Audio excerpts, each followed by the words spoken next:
Hare Krishna, dear friends, dear devotees.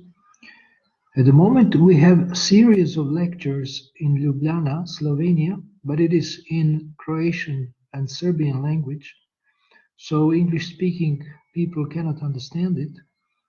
And I would like to give you here a summary of what we are discussing every morning and sometimes in the evening. It's a 23rd chapter of the 11th canto of the Srimad Bhagavatam. It's called the Song of the Avanti Brahmana, and this chapter is a part of Uddhava Gita, and Uddhava Gita is Krishna's instructions to Uddhava before Krishna left the planet.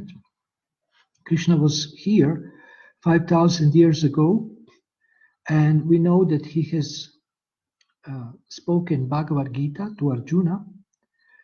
And now this Uddhava Gita is, we can say, expanded knowledge on the basis of the Bhagavad Gita. Krishna is explaining many more things just before he will leave for the spiritual world. So this happened about 5,000 years ago. And the person who was listening to Krishna, the person whom Krishna was instructing, is his friend Uddhava, who's a highly elevated devotee, eternally liberated soul. And Uddhava is asking some questions, and based on one of these questions, Krishna has decided to answer the question by a story. So often speakers, or sometimes speakers, they actually answer questions with a story. And this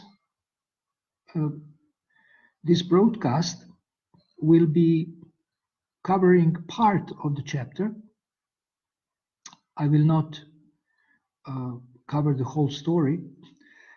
What is interesting about the story is that it's full of practical lessons for us as spiritualists, as people who are trying to improve themselves, who work on our personal development and meet different challenges in life. And we see that this Avanti Brahmana, a person who was living a long time ago in the province of Avanti in India, that's why he's called Avanti Brahmana. He went through so many difficulties when he decided to go on a spiritual path. Although he was born in the Brahmana family, he was actually very, very materialistic, and he was into accumulating wealth. He didn't even use his wealth for his own enjoyment or for the enjoyment of his family. And he was just accumulating, just collecting and keeping it as like a miser. So he was very miserly, he had many bad qualities, and gradually his family members became frustrated, and slowly he has lost actually all his wealth. Part of his wealth was taken by the government, part by the thieves. Family members, they managed to take something from him. Then by the influence of Providence, also he has lost something. This is based on like natural catastrophes. So gradually he was bereft of his wealth, and he felt a strong sense of detachment. First, he felt great pain. He was left by his family. He lost everything he had. And first he felt strong pain in his heart because this happened. But then he felt relief, and he felt a sense of detachment. And he even thanked the Lord. He was thinking that the Lord must be pleased with me when He has put me through so much difficulty, so that I can come to this point of raising my consciousness. So he was grateful that he was in trouble, and this is very rare. Who can be grateful for trouble? Who can be grateful for loss? And then he became very serious about self-realization, about God realization, about improving himself, and about following the spiritual path. But that was not so easy.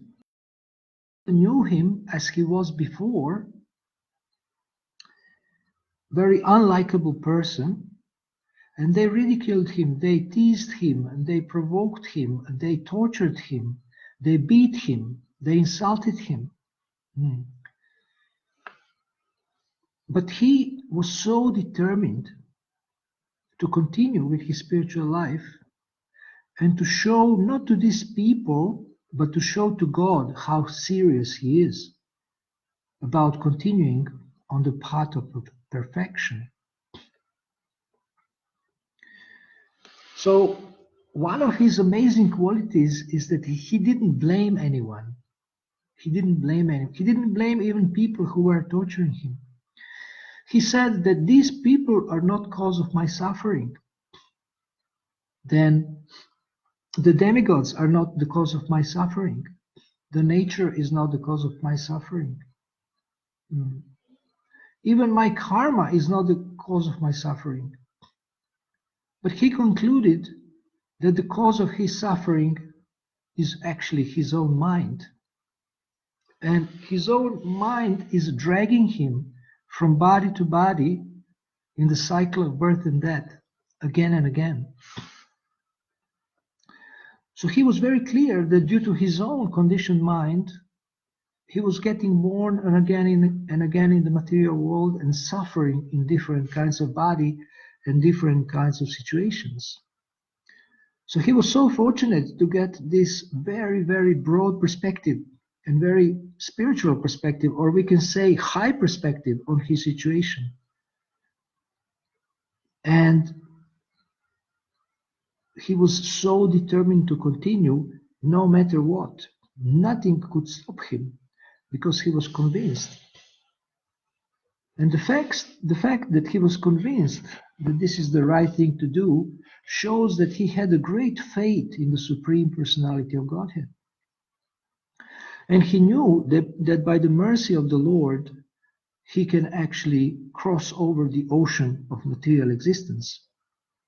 He was very convinced that by engaging in devotional service to the Supreme Personality of Godhead, he will be able to get liberation from the modes of material nature, from the torture of material energy, and from all pain and misery. And he continued. He was, his real trouble started, or I would say more trouble started when he started serious spiritual life. So if you're on a spiritual path and you encounter certain difficulties and obstacles, if you read this story will empower you to actually be very strong in hard moments.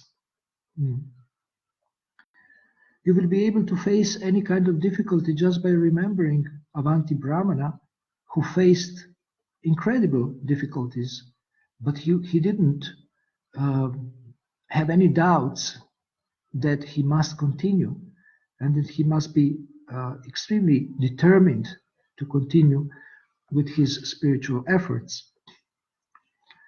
So I will repeat again, it's Canto 11, Chapter 23, the Song of the Avanti Brahmana. There are also purports by Srila Prabhupada's followers. Srila Prabhupada's followers have actually wrote these purports based on the commentaries of the Acharyas and based on Srila Prabhupada's teachings. And you can find many interesting things in these purports. So I highly recommend that you read this story, reflect on it, and see how it can relate to your life and how it can help you. And to end this short presentation, I want to mention one of the last verses in the chapter, which describes the benefits of listening to this story, teaching this story, sharing this story with others. One who hears this story or who shares it with others will raise above the dualities of material nature. So I think this is a very sublime goal and very helpful on our path, spiritual path, and that by reading this story, I believe you will benefit a lot. So good luck.